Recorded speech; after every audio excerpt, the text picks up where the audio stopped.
Hi friends, ఈరోజు Kubera movie చూసొచ్చాను. ఇందులో main లీడ్గా Dhanush, Nagarjuna, Rashmika గారు యాక్ట్ చేశారన్నమాట. ఈ మూవీ డైరెక్టర్ వచ్చి శేఖర్ కమల గారు.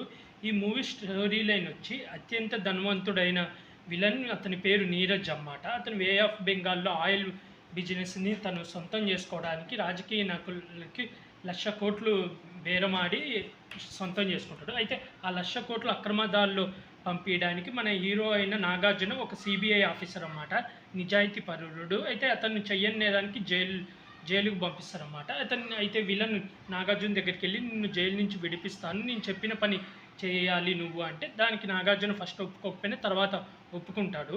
ఆ తర్వాత నాగార్జునని విడిపించిన తర్వాత ఒక నలుగురు బిచ్చగాళ్ళని బినామీలుగా పెట్టి వాళ్ళ ద్వారా ఆ మనీని రాజకీయ నాయకులకి ఫార్వర్డ్ అయ్యేలాగా ప్లాన్ చేస్తాడు. అయితే ఆ మనీ వాళ్ళకి ఫార్వర్డ్ అయిపోయినాక ఆ బిచ్చగాళ్ళను నలుగురిని చంపేయాలనుకుంటాడు. ఆ నలుగురిలో ఒకళ్ళే హీరో ధనుష్ అన్నమాట. ఆ విషయం తెలిసి ధనుష్ అక్కడి నుంచి పారిపోతాడు. ఆ తర్వాత ఏం జరిగింది, వీళ్ళిద్దరి మధ్యలోకి రష్మిక ఎలా వచ్చింది, చివరికి ఏం జరిగింది, ధనవంతుడు గెలిచాడా లేదా బిచ్చగాడు గెలిచాడా అనేది ఈ movie story line.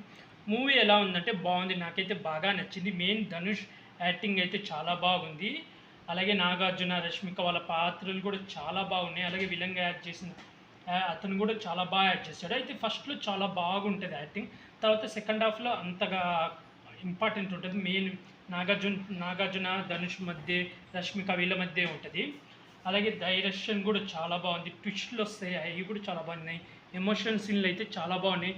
Main Dhanush అయితే బిచ్చగాడిగా న్యాచురల్గా చాలా బాగా యాక్ట్ చేశాడు. కొన్ని సీన్లు అయితే చాలా ఎమోషన్, అంటే ఒక బిచ్చగాడు చనిపోతే అతన్ని కుక్కల బండిలో తీసుకుపోవడం కానీ, అతని మీద పేపర్లు కప్పడం, ఆ సీన్లన్నీ చాలా ఎమోషనల్గా బాగుంటాయి. అలాగే డిఎస్పి సంగీతం కూడా చాలా బాగుంది. 1.5 సాంగే ఉంటాయి, అంటే ఒక సాంగ్ ఒకటి సగం వరకు ఉంటుంది సాంగ్, అది కూడా చాలా బాగుంది. సినిమాటోగ్రఫీ కానీ అదంతా చాలా బాగుంది. అలాగే అయితే మైనస్ ఏంటంటే నిడివి కొంచెం ఎక్కువ అనిపిస్తుంది అన్నమాట. సాగదీసినట్టు అనిపిస్తుంది. సెకండ్ హాఫ్లో కొన్ని సీన్లు సాగదీసినట్టు అనిపిస్తుంది. అలాగే మనకు నాగార్జున్ని బయటికి తీసుకొని వచ్చేది మనకు క్లారిటీగా చూపించడం అన్నమాట. ఇప్పుడు నాగార్జున్ని జైలుకి పంపింది చూపిస్తా కానీ, జైలు నుంచి పోయి మాట్లాడతాడు, ఇంకా తర్వాత ఎమ్మటే నాగార్జున బయటకు వచ్చేస్తుంటాడు అన్నమాట. అది కొంచెం క్లారిటీగా చూపించడు.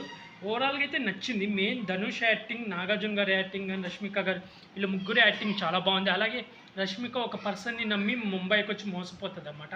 అది ఇంకా కొంచెం ఇన్ డీటెయిల్స్ బాగా చూపించుంటుంటే చాలా బాగుండేది.